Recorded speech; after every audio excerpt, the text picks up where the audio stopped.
Dalam perkembangan yang begitu mengejutkan, Kanada telah menemukan cara untuk keluar dari tekanan ekonomi akibat tarif perdagangan Amerika Serikat dengan beralih ke mitra dagang baru yang kuat, yaitu Tiongkok. Langkah ini datang di saat kritis, ketika Amerika Serikat terlibat dalam perang dagang, bukan hanya dengan Tiongkok, tetapi juga dengan sekutu terdekat Kanada lainnya, yaitu Eropa. Ketika Kanada, Meksiko, dan Uni Eropa mengalihkan fokus perdagangan mereka ke Tiongkok, muncul pertanyaan besar. Apakah kita sedang menyaksikan kebangkitan kekuatan ekonomi global baru? Dan apa artinya ini bagi pengaruh serta stabilitas keuangan Amerika? Dampaknya bisa sangat besar. Dalam video ini kami akan membahasnya secara menyeluruh. Pemerintahan Trump memberlakukan kenaikan tarif atas barang-barang asal Tiongkok. Ini memperburuk perang dagang yang sudah menegang. Tujuannya adalah memaksa Tiongkok membuat konsesi ekonomi. Namun sebaliknya, Tiongkok melawan dengan mengurangi impor dari US di berbagai sektor, dan memperkuat hubungan dagang dengan mitra baru, seperti Kanada dan Uni Eropa. Presiden Trump tidak menduga akan hal ini. Alih-alih mundur, China justru memimpin perlawanan terhadap tarif Amerika. Bagi pelaku usaha Amerika, ini adalah titik balik besar. Petani, produsen, dan pemasok energi di Amerika terpukul keras, seiring menyusutnya permintaan dari pasar Cina, pasar yang sangat besar dan penting. Harga-harga anjlok, ketidakpastian meningkat, dan perusahaan asing berlomba mengambil posisi yang ditinggalkan Amerika. Rencana Washington bisa jadi malah berbalik arah, bak senjata makan tuan. Banyak yang belum menyadari, seberapa erat perusahaan-perusahaan Amerika tergantung pada Cina, bukan hanya untuk produksi murah, tetapi juga untuk mengakses jutaan pelanggan. Jika tarif tetap diberlakukan, harga akan naik, lapangan kerja terancam PHK, beberapa perusahaan akan tidak bisa bertahan. Sebagai contoh, industri teknologi, Apple, Intel, dan Qualcomm bergantung pada pasar Cina. Apple memproduksi sebagian besar iPhone-nya di Tiongkok, dan menjual sekitar 16% produknya di sana, sebuah pasar yang kini mulai hilang. Qualcomm mendapat hampir separuh pendapatannya dari Tiongkok, menjual chip untuk ponsel ke seluruh dunia. Perusahaan-perusahaan ini tidak hanya menghemat biaya di Tiongkok, mereka juga menjual ke pasar yang besar, dan berkembang pesat. Kehilangan akses ke pasar ini akan menjadi pukulan maut. Industri otomotif juga kena imbas. General Motors bahkan menjual lebih banyak mobil di Tiongkok daripada di Amerika, 3,8 juta unit dalam setahun. Kini mereka menghadapi kerugian besar. Ford mengalami nasib serupa. Jika tarif terus mengganggu, dampaknya bukan hanya kenaikan biaya impor, tapi juga hilangnya pelanggan setia, dan penurunan penjualan besar-besaran. Bahkan merek rumah tangga seperti Nike dan Starbucks bergantung pada pasar Tiongkok. Nike menghasilkan 7 miliar US hanya dari pasar Tiongkok dalam 1 tahun. Itu bukan angka yang bisa dengan mudah ditinggalkan. Tarif mungkin tampak seperti cara untuk menghukum Tiongkok, tetapi justru menghantam bisnis Amerika dan masyarakatnya sendiri. Saat Amerika mengenakan pajak atas barang-barang dari Tiongkok, perusahaan punya dua pilihan: menyerap biaya tambahan yang merugikan keuntungan, atau membebankan biaya itu ke konsumen, menaikkan harga di mana-mana. Harga baja dan aluminium makin melonjak, membuat konstruksi dan mobil lebih mahal. Bahkan barang sederhana seperti tempat sampah, pembuat kopi, dan minuman soda dalam kaleng aluminium, mengalami kenaikan harga.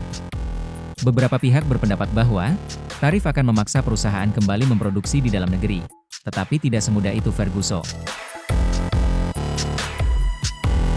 Upah tenaga kerja di Mamah Rika jauh lebih tinggi daripada di Cina, sehingga produksi dalam negeri jadi mahal. Bahkan ketika pabrik mainan Amerika menerima lebih banyak pesanan karena tarif, biaya tambahan langsung dibebankan ke pembeli. Selain soal biaya, Amerika sudah kehilangan infrastruktur untuk produksi skala besar. Banyak industri sudah lama pindah ke luar negeri. Membangun kembali rantai pasok akan memakan waktu lama dan dana besar. Industri pakaian adalah bukti nyata. Memproduksi di Tiongkok masih lebih murah daripada menghidupkan kembali pabrik di Amerika. Sektor dirgantara menghadapi masalah serupa, bergantung pada suku cadang dari luar negeri. Perusahaan telah menghabiskan waktu bertahun-tahun membangun sistem dan basis pelanggan di Cina, dan keluar dari itu sangat mahal, lambat, dan kadang tak mungkin. Hasilnya, biaya naik bagi perusahaan, harga naik bagi pembeli, risiko PHK jika perusahaan tidak bisa bertahan. Jika tujuannya untuk membangkitkan manufaktur Amerika, dibutuhkan strategi jangka panjang yang lebih cerdas, bukan sekadar tarif yang merusak ekonomi. Pendekatan Kobai ala Trump bertujuan membuat Tiongkok menyerah secara ekonomi, tetapi hasil awal menunjukkan gambaran yang lebih kompleks. Tiongkok menolak tunduk, malah membalas cepat dengan memangkas impor Amerika di berbagai industri. Lebih dari itu, Tiongkok aktif membangun hubungan dagang baru dengan ekonomi besar lainnya, terutama Kanada dan Uni Eropa. Dampaknya pada industri Amerika cepat dan serius. Petani yang dulu menjual banyak hasil panen ke Tiongkok, kini kesulitan karena permintaan menurun. Harga turun, pendapatan merosot. Produsen menghadapi masalah serupa, penjualan mesin dan teknologi ke Tiongkok menurun drastis. Bahkan pemasok energi seperti minyak dan gas mengalami kesulitan karena Cina mengurangi pembelian dari Amerika. Saat Amerika kehilangan pasar Tiongkok, negara lain segera mengisi kekosongan itu, membangun hubungan lebih kuat, merebut bisnis yang dulu milik Amerika. Ini merugikan bisnis, dan melemahkan kekuatan dagang global Amerika. Niat untuk tetap dipucuk lewat aturan dagang ketat, justru mendorong Amerika keluar dari arena. Dalam negeri pun, kondisi tak lebih baik. Perusahaan besar seperti Walmart, kesulitan menjaga harga tetap murah. Kenaikan tarif alat rem, membuat semua jadi mahal. Walmart meminta pemasok asal Tiongkok, menurunkan harga. Tiongkok tak mau, dan memanggil Walmart pada pembicaraan lebih serius. Ini menunjukkan ketegangan meningkat, bukan hanya antara negara, tetapi juga antara perusahaan dan pemerintah. Secara politik, Tiongkok bergerak cepat. Diplomatnya aktif mengunjungi Eropa, untuk mencari dukungan dari para pemimpin yang lelah dengan taktik perdagangan agresif ala Trump. Cina ingin dipandang sebagai mitra dagang yang tenang dan konstruktif. Jika Eropa setuju, hubungan dagang mereka akan menguat, dan Amerika akan tertinggal. Tentu ini bukan kabar baik bagi Amerika dan Trump. Niat hati ingin menjatuhkan ekonomi Cina, justru berbalik arah. Kini, Cina membangun persahabatan dan kesepakatan dagang baru, sementara Amerika kehilangan dukungan. Tanda-tanda peringatan mulai terlihat di ekonomi Amerika. Saat ini inflasi masih rendah, tetapi tarif baru bisa mendorong harga naik dalam waktu dekat. Bank Sentral Amerika kini menghadapi dilema, melawan inflasi atau mencegah perlambatan ekonomi akibat perang dagang. Salah satu perubahan besar adalah tumbuhnya hubungan energi antara Kanada dan Tiongkok. Perang dagang mengacaukan kemitraan energi global. Dulu, Amerika adalah pemasok utama minyak dan gas bagi Cina. Kini tidak lagi. Washington bahkan mengenakan tarif 10% atas minyak Kanada, untuk memaksa perubahan kebijakan. Tapi Kanada tak mundur, malah beralih ke Cina, dan membangun jalur perdagangan baru. Pipa Trans Mountain menjadi bagian penting rencana Kanada, memungkinkan ekspor minyak ke Cina dan memperluas akses ke pasar Asia. Di saat bersamaan, Cina meningkatkan permintaan gas alam, dan kini melirik proyek LNG di British Columbia, yang akan mulai beroperasi di 2025, dan siap mengekspor 14 juta ton per tahun. Langkah ini memperkuat posisi Kanada sebagai pengekspor energi global. Perusahaan-perusahaan Kanada mulai menandatangani kontrak jangka panjang.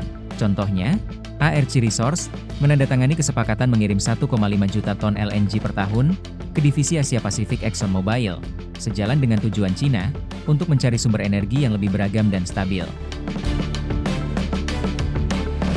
Sebagai respons terhadap tarif Amerika, Kanada bahkan mempertimbangkan untuk memotong atau mengenakan pajak atas ekspor minyaknya ke Amerika. Jika itu terjadi, kilang minyak Amerika yang bergantung pada pasokan Kanada bisa sekarat. Semua ini menunjukkan bahwa Cina lebih cerdas dalam memenuhi kebutuhan energinya, membangun kesepakatan baru saat situasi global masih tegang. Dengan mengurangi ketergantungan pada Amerika, Cina makin kuat dan mulai mendorong Amerika keluar dari pasar energi. Ini memunculkan pertanyaan penting tentang masa depan energi global dan dampaknya terhadap ekonomi yang terlibat dalam pergeseran ini. Masalah besar lainnya adalah krisis pertanian di Amerika. Perang dagang menghantam para petani yang menanam kedelai, jagung, gandum, dan babi. Tiongkok dulu membeli banyak produk ini. Pada 2016, Amerika menyuplai 40% kebutuhan kedelai Cina. Pada 2024, angka itu turun hanya 18%, sementara Brazil dan Argentina kini bersedia menyuplai 74%. Akibatnya, petani Amerika kelebihan pasokan, kekurangan pembeli. Harga jatuh, banyak yang terancam bangkrut. Ini tidak hanya memukul petani, juga perusahaan pengolah hasil panen, transportasi, dan produsen alat pertanian. Situasinya begitu parah, hingga pemerintah Amerika harus memberikan bantuan sebesar 122 miliar USD, termasuk 7,7 miliar untuk petani kedelai saja. Lebih buruk lagi, penjualan daging babi dari Eropa ke Tiongkok naik 35%, merebut pangsa pasar Amerika. Tarif balasan Tiongkok membuat hampir semua produk pertanian Amerika lebih mahal dan sulit dijual. Pertanian Amerika pun sedang terpuruk, kekhawatiran akan dampak bagi perekonomian makin besar. Tiongkok juga mengubah cara mereka membeli produk penting dan teknologi, tidak lagi bergantung pada Amerika. Ini membuat ekonomi mereka lebih stabil dan lebih memperkuat posisi bargaining perdagangan skala global. Jika Amerika ingin tetap kompetitif, mereka harus mengubah strategi perdagangan. Jika tidak, mereka bisa tersingkir dari rantai pasok global dan kehilangan kekuatan di panggung perdagangan dunia. Taruhannya sangat tinggi. Tanpa perubahan cepat, Amerika bisa kehilangan status sebagai pemimpin di perdagangan global. Masa depan perdagangan dunia dan dinamika kekuatan ekonomi global kini lebih tidak pasti dari sebelumnya. Langkah selanjutnya akan sangat menentukan bagi semua pihak yang terlibat.